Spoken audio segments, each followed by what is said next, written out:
talking eternity, and it may seem like the gender wage gap has in some sense been an eternal phenomenon, but I'm going to talk about what I think is a mechanism that underlies at least part of the gender wage gap, and which hopefully we can gain some awareness around, and hopefully we won't be experiencing this eternally. I think I have what is the longest title of anybody here today presenting at TEDxEmory. And the subtitle is How the Opportunity to Treat Women with Greater Procedural Fairness Actually Leads Managers to Behave in a less distributively fair way. And I think that will become self-evident as we speak about it. But I'd like to start by just illustrating, again, it seems eternal, and based on some research done by the Institute for Women's Policy Research, the sense is that it's going to take another 40 plus years for the current gender wage gap to be eliminated. Now, when we hear the gender wage gap, we oftentimes hear the phrase of 78 cents to women, every man's dollar. And there's this idea that, well, maybe when women become better represented in high-paying industries, that this will go away. Unfortunately, it doesn't. There are significant gender-based wage differences even in those industries where women are well represented. And we can see here what that looks like. If we look at women's earnings as a percent of men's along the x-axis, and here on the y-axis we have median weekly earnings. Let's look at, it's not going to show up very well on this particular screen because it's red, but I'm trying to point at that red large dot associated with education and health services. And what you can see by the size of it is that women are very well represented in that particular industry, and yet we can see they make about 78 cents for every man's dollar. So clearly, even where women are well represented, the wage gap still exists. That's an aggregate level difference. Obviously, there are some fine-grained controls that might not be captured in that. So what I'm going to be talking about is the gender wage gap associated with people in the same industry, and also capturing narrower classifications. And what is true is even when you look at women who occupy the same jobs in the same organizations as men, working right alongside, there can be as much as a 5% difference in pay, even after accounting for logical predictors, things like human capital. So by that I mean level of education, tenure in the organization. Those things do not eliminate that gap of 5%. So what explains that gap? That's what I'm interested in, and what increasingly researchers from sociology and psychology and economics are interested in, because we shouldn't see a gap when we can carefully control for all kinds of performance-related characteristics, and yet we still do. There's two ways of thinking about the gender wage gap that are worth discussing for a moment before I discuss the specific research that I've done. The first perspective, which has been pretty dominant in economics and sociology and in the popular discourse about women's pay, is the supply side perspective. And that corresponds to what women are doing or not doing that men might be doing, which can account for women's lower pay. So a typical perspective here is that women may not be entering the high-paying occupations, they may not desire those jobs, or they might fail to negotiate, whereas men negotiate and negotiate more aggressively, for example. The other perspective is the demand side perspective, and this is the most understudied area of the gender wage gap. The demand side focuses on firms and managers. So what might organizations be doing that's causing this persistent gap? And the reason I think there's a lot of promise in studying this is because it's been widely concluded by those who have examined gender differences in pay that, paradoxically, where managers have the greatest control over pay is exactly where we see the greatest gender differences. So where managers have discretion, and one could argue where their assumptions could come into play, that's where the differences get greatest. So an area, for instance, that has expanded in terms of its importance in understanding people's compensation is pay for performance bonuses. These have become very popular in organizations, and some excellent research on pay for performance bonuses that actually relied on a large-scale data set from one organization where people's performance was captured and all their other characteristics showed that actually women were getting paid less for the same performance ratings, controlling for everything else, the job, the rank, etc. So that, again, is where managers would have greater discretion and where pay might be less monitored. Now, the demand side requires that we think like social psychologists about the wage gap, and by that I mean that we actually think about what managers might be thinking when they're allocating pay. What about those thoughts could be causing them to pay women less? And specifically, what I'm interested in is how they might have implicit assumptions about men and women's preferences that could lead to differences. So how is pay determined? Again, a reason to focus on the demand side, what managers do, is because they're the ones that are responsible for setting salary offers or determining raises for incumbent employees in an organization. The job offer arises, the salary offer follows. That all gets determined on the employer side, not on the candidate or employee side. And there's a tremendous power to what that first offer might be. So if it's a low salary offer, that tends to anchor any subsequent negotiations, and again would lead to a more difficult task for a woman if it's a lower salary offer than a man who might get a higher first offer. So we need to think about this social construction process of how managers look at candidates and think about what this person might find acceptable. What would motivate this person? And what does he or she value? What are their preferences for things like pay, fair treatment, autonomy, promises of future opportunities? And to the degree managers have any kind of sense of difference in how women or men might value these things, that could be a source of differences in actual salary offers that people get. So I actually can credit one of my survey respondents for this. I had written about it and described it as really being about how managers think, and this person randomly wrote a comment on one of my surveys that said, you're onto something here. It's not about what women actually want, it's what their managers think they want. And of course, here are some things that managers might rely upon. There are very pervasive, and I could say persuasive, stereotypes about what women value and what they're about. And the stereotypes, if I had polled people in the audience, you probably all would have said things that revolved around relationship, connection, and for men, self-interest, individual attainment. These are stereotypes that have two characteristics. They're both descriptive. They say how men and women are, but they also have prescriptive implications. They say how men and women should actually be. And that makes them very powerful. By extension, if we believe that women are more communal, more connected, more interested in fair process, we might think that they're less focused on tangible rewards, because tangible rewards are connected to individual level self-interest. Fair process is about group treatment. And so researchers have consistently hypothesized this, and also this, that men will care more about outcomes and less about fair process. So a couple decades of research has gone on about that, and so we can say something about what women actually want.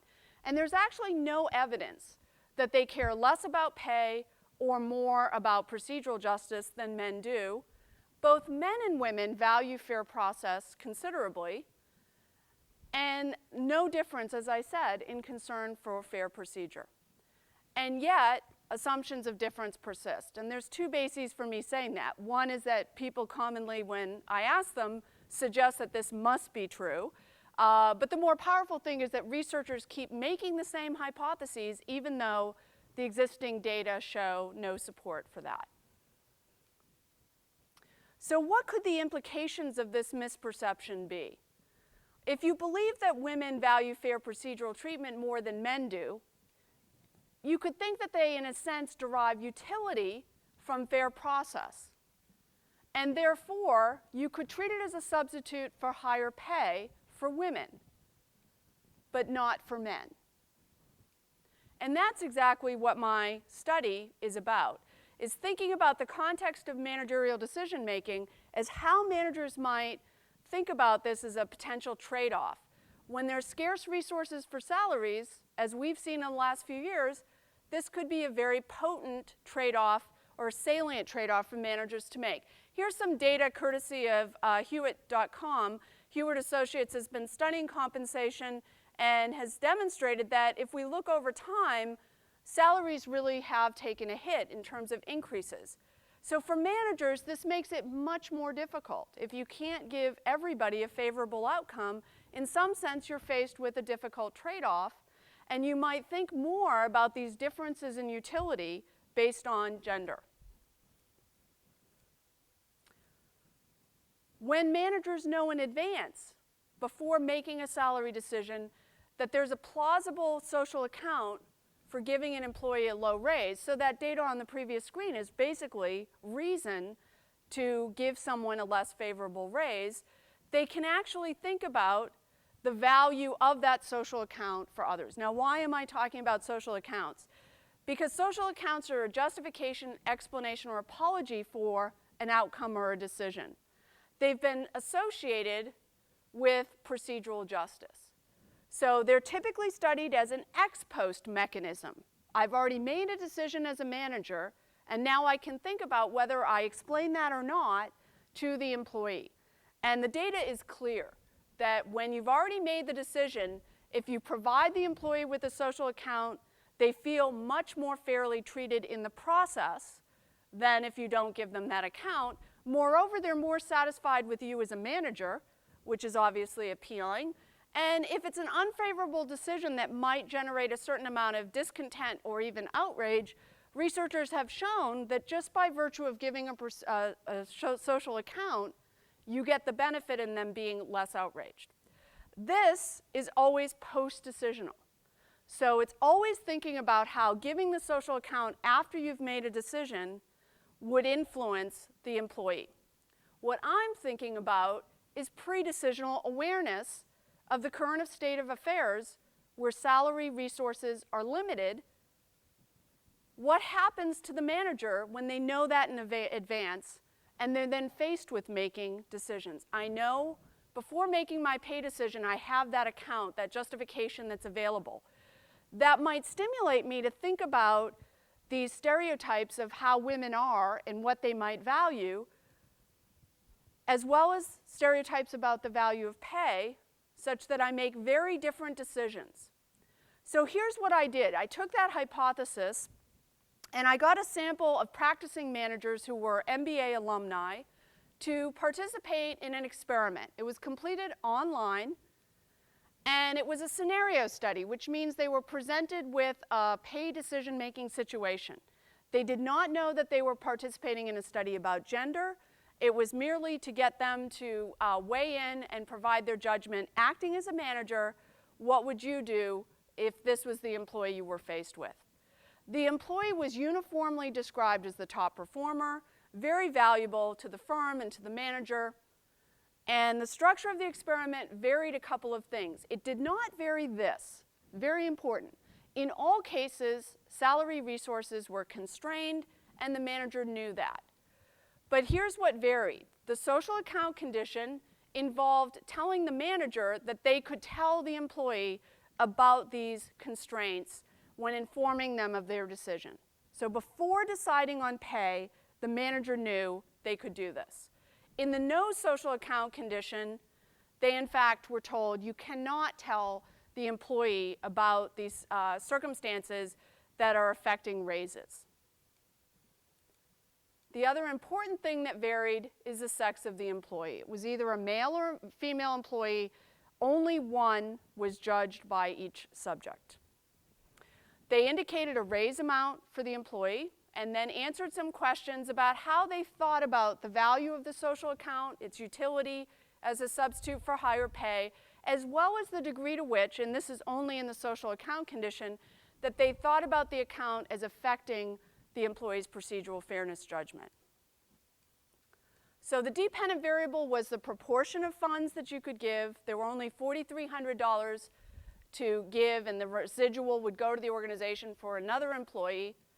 And I hypothesized that in the social account condition, male employees would get more of those raised funds than female employees. And also that looking across subjects who were dealing with a female employee, that they would pay women more when they could not give that social account, that justification, than when they could. And it's always lovely to have pictures. Here's what happened. This is the least squares regression. These are robustness checks on the right, so we can focus on this. When managers knew they could give a social account, they gave men about 71% of the resources, 29% for women. Again, same circumstance. I can give a social account or not.